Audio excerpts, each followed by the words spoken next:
Some leaders leave footprints, others leave libraries. You're tuning into the Authors on Mission podcast, where industry giants become literacy legends. In every episode, we talk with authors who turn their brilliance into books that transform lives. I'm Danielle Hutchinson, your host and Chief Creative Officer at Authors on Mission. Welcome to your authorship experience.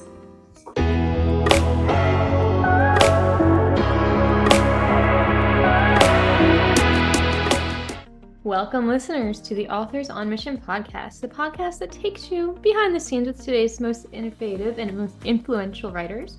I'm your host, Danielle Hutchinson, Chief Creative Officer at Authors on Mission, and I'm thrilled to have you join us today on this amazing journey of literary discovery. Today, I'm honored to welcome Kay Oliver to the show. Kay is an award-winning author, professor of marketing, and writing memoir whose work has captivated readers, who has earned her the title of Fiction Author of the Year in 2025. She's got over 25 other literary awards and recognition from the Wall Street Journal as well. So incredibly impressive. I think we're going to have a lot to talk about here, including her latest novel, The 5 Pounds of Pressure. So welcome to the show, Kay. We're so happy to have you on.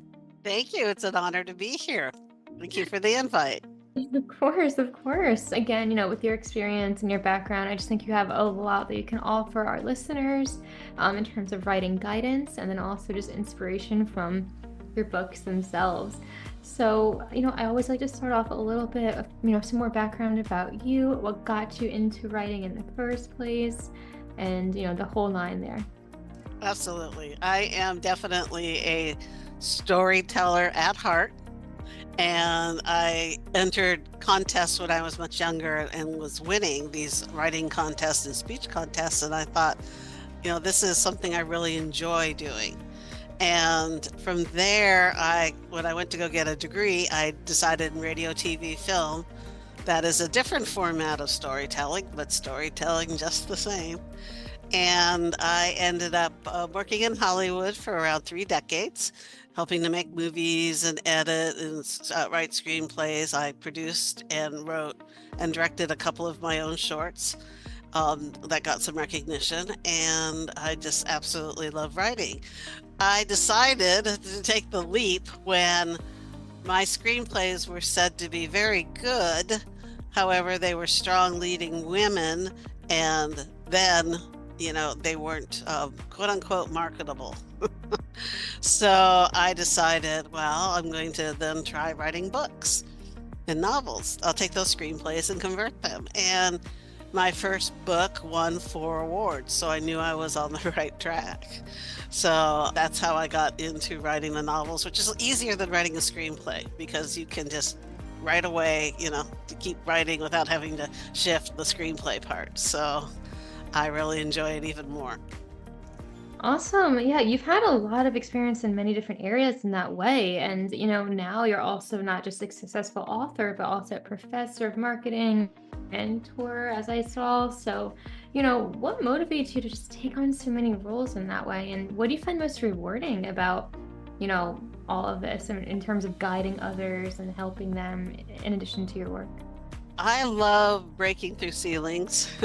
It was very hard while in Hollywood to break through ceilings, as a lot of it's coming out now. But writing strong, independent women who are highly educated, we exist everywhere.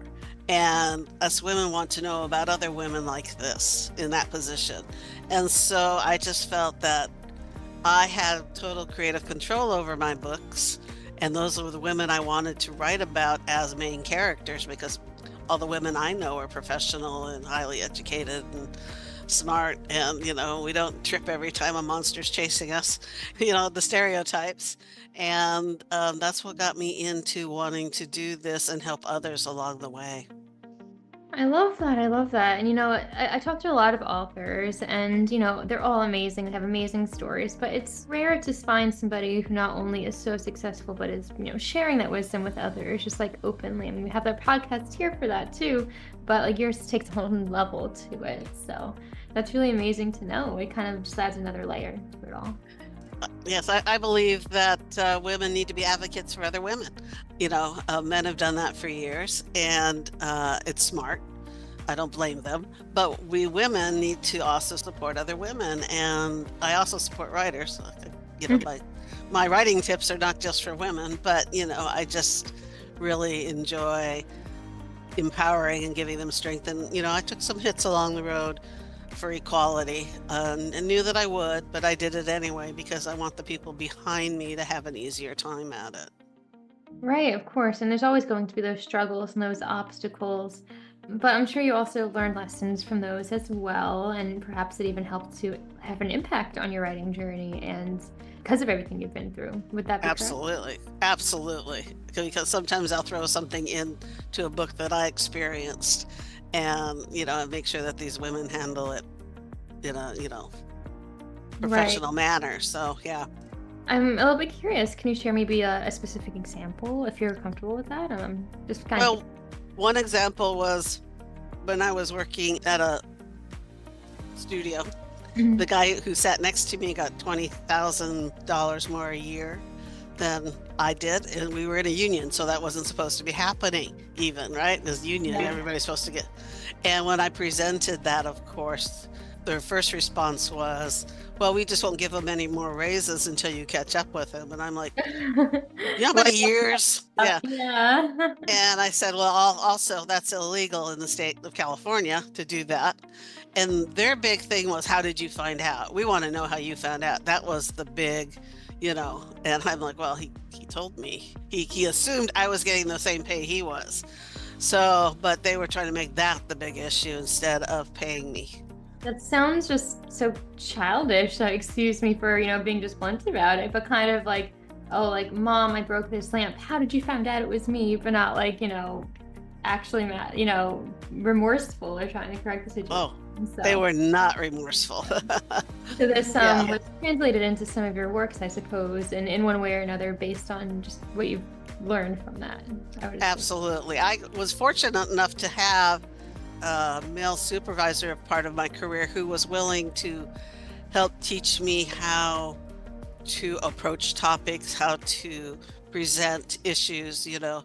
And I always presented it in that professional manner. I would always say, this is what happened, here are the facts, this is what the results of it, and this is what I think we should do to correct it. And despite the fact of doing all that as a woman, then I'm not sure it's the same now, but you were still seen as a troublemaker for even bringing it up. So, you know, I'm hoping that changes as the laws enforce what we're looking for. Yeah, definitely. Well, it offers a fresh perspective too, thinking about, well, in your regard, right? Because, you're taking these hits or challenges, you're learning from them, but again, sharing the knowledge with others and really helping, anybody who picks up your books or, hears this podcast, for example, or goes and learns from you, they're able to have the same Abs- benefit. So, Absolutely. So transitioning a little bit into the 5 pounds of pressure, I was looking through it a bit, and to all of our listeners, it's about Detective Valencia and her partner Carrie Shaw, and they have a really just crazy, dynamic investigative duo in this novel. So I'm curious, can you give us a little bit of an overview what we can expect from this book? Absolutely. So 5 pounds of pressure is the second book in the series. It starts off with Carrie, the main investigator, finding a letter written in 1909 that was behind the wall in the house that she inherits. And of course, they decide to redecorate the house and knock down that wall. And she finds this letter dated 1909 about a serial killer nobody knew about. He's confessing to these murders. And she's just kind of curiosity. She's one of those like me. Well, what does that mean? And she starts looking up because he gives some names, first names, and has a little map with his confession letter with X's, which is like, what does this mean? And she starts investigating it. And that's where she meets Detective, at that time, Detective Valencia. And her and her husband end up starting a cold case investigation firm. 5 pounds of pressure picks up on that. And they work along with the police department on cold cases, but this one in particular, a house is being knocked down, and in the process, they find the body in the wall. I don't know, I have something about knocking down walls. And so they knock down the wall in this book, and they try to figure out, well, who was the dead person, and it leads them on this wild chase into finding tunnels and finding out more about the ships during the Prohibition. This person was killed during the time of the Prohibition. It's not who they think it is, it's someone else. It has twists and turns, and they work together to solve the crime. That's really cool. The whole idea of just like breaking down the walls, like one, in a way, reminds me of you in the way that provided guidance to so many women and the writing industry, all that. So just a little, metaphor there, I realize. But no, really exciting too. I mean, imagine right now, anybody listening that, what actually is in the walls of the room around you. So you're right. You don't know. You could, yeah, exactly. Like Spielberg's Poltergeist, you didn't know, your house was built on a graveyard. They left the bodies there. So you don't know what's under your feet or in your walls. Yeah, it reminds me, and a little bit of a side tangent here, but one of my favorite horror movies is The Haunting in Connecticut, and in that movie, it's very similar, where like just the bodies are in the walls, and yours just kind of puts another level onto that. Yeah, I'm very excited to dive more into this. First off, I'm sure this took a lot of research, right? Because, just all the content involved here. I'm wondering, just for the writers listening today, what did your research process involve? Yes, most of my books have some kind of research in them. My Disturbed Tombs really has a lot because it's an historical fiction with a little paranormal twist to it. But definitely, because this series takes place in Michigan, the state of Michigan, and so finding out what's there, what can I use, what materials can I use.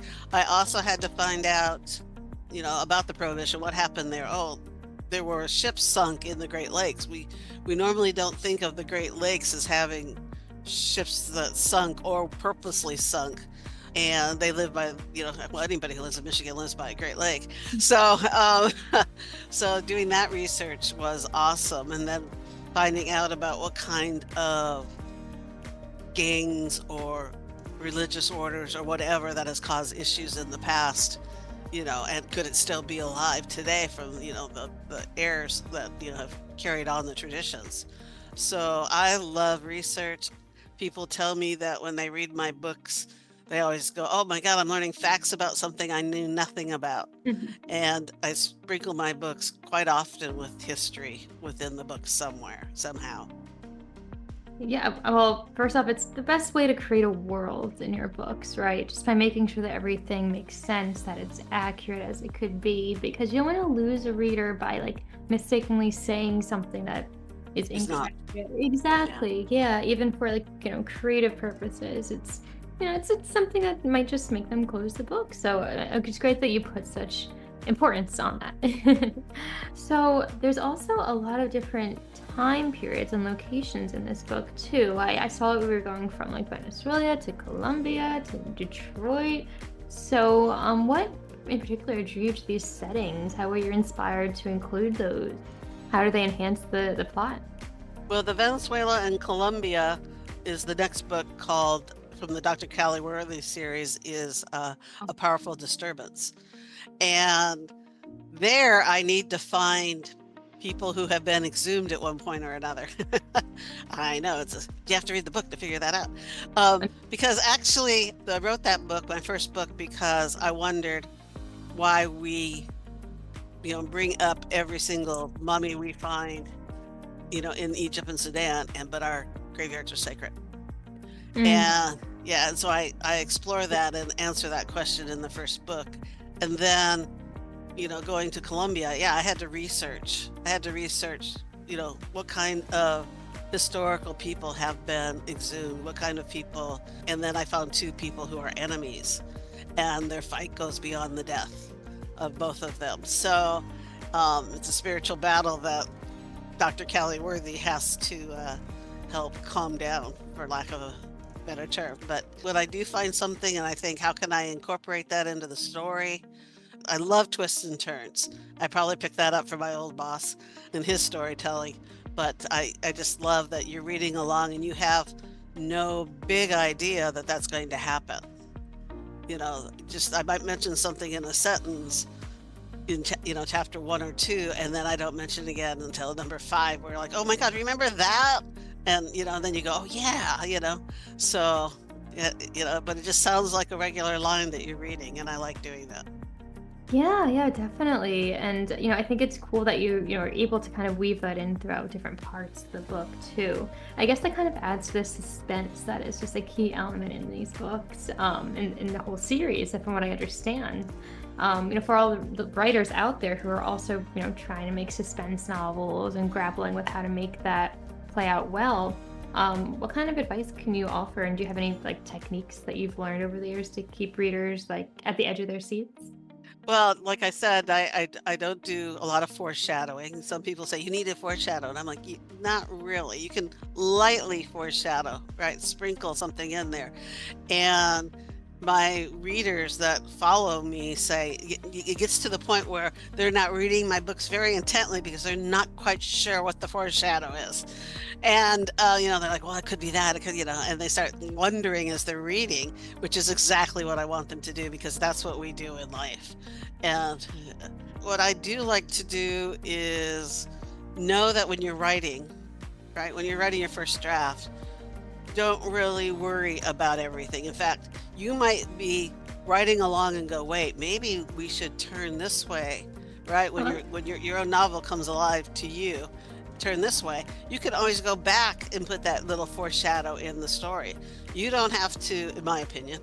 I know there's people who plot everything out and you have to go along their lines. I'm not that person.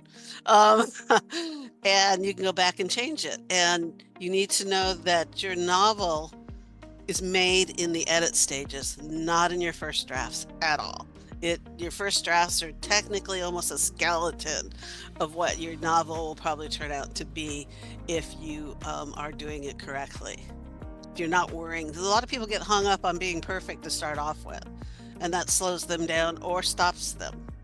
And I hate to see that because you just need to keep writing and just get it out on paper. You can always change it. You can move chapters. You can change names of characters if you don't like them. But I don't do that too often. But yeah, so as long as you know that everything's made in the edit stage and just getting that story down on, into your computer, or if you're writing it for some reason, yeah, and that's important to start. Starting the novel is the hardest part. Yeah, I do agree with that, right? People have ideas, for example, for many, many years, and just getting started sometimes is, the hardest part, that first step. Absolutely. So let's see here. I'm wondering also, okay, so you have a huge background in screenwriting, and obviously it shines through in all of your books, just the way you pace it, your descriptions, all of that. So I'm wondering, in what ways does it influence specifically your writing style and storytelling approach? I'm wondering if there's like any specific tips and tricks that you've applied over the Well, years. because I have that background and I started in the industry as a video editor, so you kind of need to see the movie in your mind and you need to know what parts you need and what you need where. And I see my books kind of as a video, as a movie. I know what the beginning is, I know what the end is, I have an idea of the middle, but things can happen as I'm writing. That old cliche that if you're my friend, there's a good chance what we just said will end up in a book. So, things happen. And that's the other thing that people have to realize that I've not had what I would call writer's block because there's times where I'll stop writing for a little bit because one, you're getting a lot of stuff out of you need to refill, but also something might happen. And I wonder, is the universe sending me this to put it in the book because it fits perfectly? So there's those kind of things too. So I don't stress over it. You shouldn't stress over it, but I definitely will. Things will change and come alive. Another little thing that I do, and I've talked about this before, is a number of my leading characters are actual friends. So in 5 Pounds of Pressure, Allison Valencia is one of my friends. And when I go to write a new character like that, I will say, hey, I'm going to write this new character. This is what she's going to be like. If it was you, what last name would you like to have? And they give me a last name. So it's not their actual. And now I know everything about that good friend. I know what they like, what they don't like, the things that they do, their background, their humor. And I have this whole character built already. So sometimes, people don't flesh out characters enough to make them real. They don't, have them trip when they're walking somewhere or stumble over what they're saying or anything like that. And when you have somebody that oh, this is a thing that this person would probably do, it's a lot better to make your characters more rounded and much more human, not as flat. Yeah. I like that tip, especially including those little faults and quirks and that sort of thing. They're not just going to be a robot, right? They are Yes. human. That's interesting. So in your books, you do have lines where somebody's stumbling over it. I'm assuming you might use like an M dash or something like that to kind of show. Yep. Like, I'm just wondering how you portray that Well, on. I might do like the first three letters of the word they're trying to get out, dot, dot, dot, first three letters, dot, dot, dot, and Right, then the right. word. Yeah, and Yeah. that's Which, natural. Mm-hmm. yeah, absolutely. And then there's also pauses in our speech. So, in a screenplay, you'd write the word beat, right? And that tells the actor to wait for a second and then go on. In my book, you just they paused for a second, or or took in a breath before they continued. Anything that's very human. Understood. No, I like that a lot. And so that's a tip, everybody listening today should definitely, put into their books. Whenever I'm helping out clients with fiction novels, that's definitely something to put in. I mean, lots of people when they're first writing might have just like a huge page and a half of just dialogue without like any breaks even, right? But like, Yeah, even as I'm talking to you, like putting my hand on my cheek and I'm, moving and, you're being interrupted by your furry friends. So, little right. things like that adding realism. So, Yes. so that being said, I guess I'm curious to know, 5 Pounds of Pressure just came out, but you don't seem like one who's at all near stopping. So what's next on the agenda? Um, 5 pounds of pressure and a powerful disturbance just won swept book fest contest. The 5 pounds of pressure won second place, and a powerful disturbance won first place for mystery. And so I am writing the next book after 5 pounds of pressure. By the way, 5 pounds of pressure is what it takes to shoot a gun. That's all it takes. So that's where that title comes from. So, but it just won first, and now I think I just started chapter 10 of the next book for that series, the Shaw's investigation series.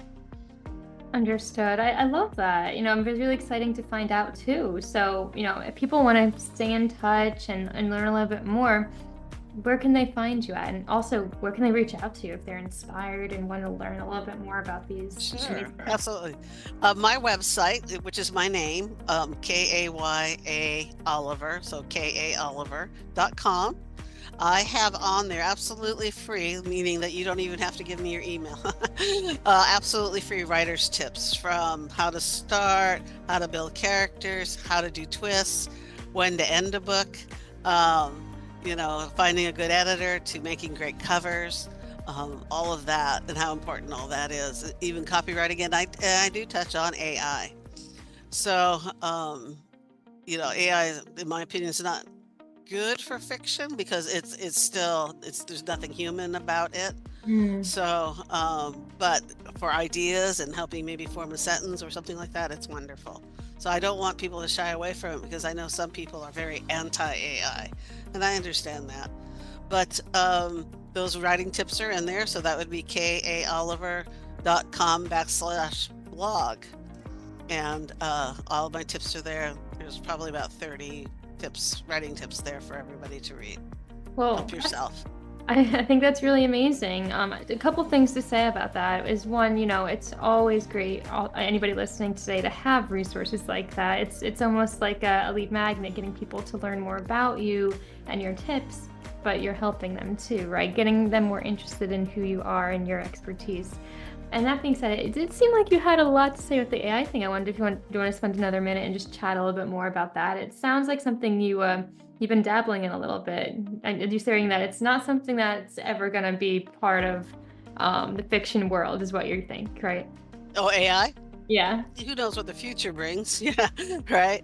But for me, if you were to ask it to write a fictional book, it is not going to put in the humanity that we have. It won't put in someone tripped. It won't put in a good wording for the expressions that we're feeling, or like the hand on the side of the cheek folded, it doesn't really do that. It's very repetitive in that sense.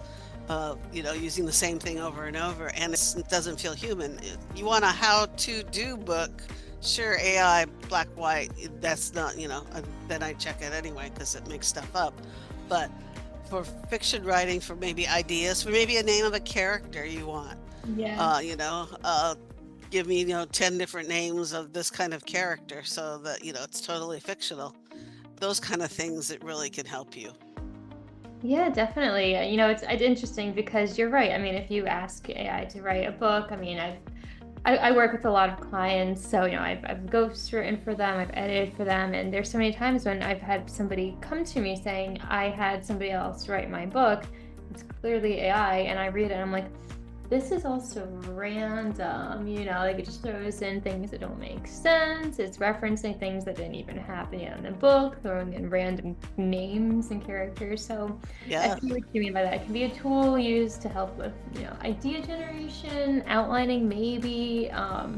But yeah, so who knows though? I mean, there's always pros and cons to it. I'm glad that we brought this up in this conversation because a lot of authors these days are talking about it. It's a hot topic, so it's always interesting to see where everybody falls on the scale. Yes, absolutely. We need to just kind of embrace it, but yes, again, don't write your whole book that way because it will do exactly what you said.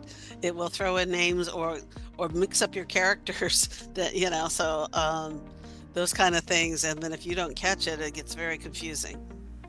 Right, exactly. So, yeah, something for us all to hold on to and think about as we move forward in this ever transforming, landscape here. I feel like I'm talking like an AI right now, but yeah, I guess something an AI would say. Maybe I'm just like, it's in my head right now. But, Right. things are ever changing these days, so we do have to be on top of it, but know exactly like when it's going to be used and when it's just not. So I get that exactly. Absolutely. So I'm wondering, do you happen to have any other, last bits of advice or maybe even a piece of homework for everybody listening today to take home and hold on to? It's very important to have people who support you. I have some very good friends that supported me. Even my first book went out, even though it was edited twice, it had errors in it. They didn't say anything. They just said, "Oh, this is great." And then, I found a good editor. It's important that, your editor likes your kind of books, because you get an editor who likes war stories and you're writing romance, that's not going to really work because that's not their genre. So it takes a little bit to find someone. I'm fortunate I have a great editor as well. And to not say to yourself, no one's going to read this. Someone's going to read it and it's going to resonate with someone. And I know that I wrote my first book and I thought this is a crazy idea to write this book, but then it ended up winning Book of the Year and those other 3 awards. So you really never know if you're really giving of yourself, because if you're telling a story, there's going to be things, a part of you that's going to go into that story. I don't care how many, I've written 12 books, I'm on 13. There's always a part of me somewhere in the books. And I'm not shy about sharing that in that sense. So, if you put part of you in there, then it's a real thing. It's your baby and it's your voice. You have to use your voice. AI is not going to give you your voice. So that's important, and you're going to improve. So if you're learning and I suggest that I did this and I didn't know at the time that other writers do this, well known, like Stephen King. I wrote a novella, which, is a smaller book, it's less words. I wrote a novella, I published it, I learned all the steps of how to get it published and all of that, and eventually fleshed it out into my first book. And then I find out later that Stephen King and other well-known writers will write a novella to start fleshing out an idea, a smaller book, a thinner, smaller book. And I was like, oh, I did that just because I was learning and I wanted to learn. As long as you're learning, it's going to improve. And, just keep going. And you know what? This is a beauty. You can rewrite an original book, add more to it later on down the road and make a second edition. So, even after it's published, it's still not written in stone. Yeah, well, thank you for sharing that. That's another just like incredible insight right there. Like always just give yourself that practice round, do a little bit, see how it goes. No, amazing tips for us. Thank you for sharing that. You're welcome. So yeah, we're gonna put all of the links to everything K.A. Oliver here in the description box of the podcast. So when we're done today, everybody, check out her resources, check out her books. More incredible things down the road, because I can just see it in your eyes right now. You've even got more ideas brewing right now. So Always do. okay. Well, thanks again. It's been an amazing conversation. I highly recommend to everybody listening today diving into the Dr. Kelly Worthy series, especially 5 Pounds of Pressure. And if you're an aspiring writer yourself, take Kay's advice to heart.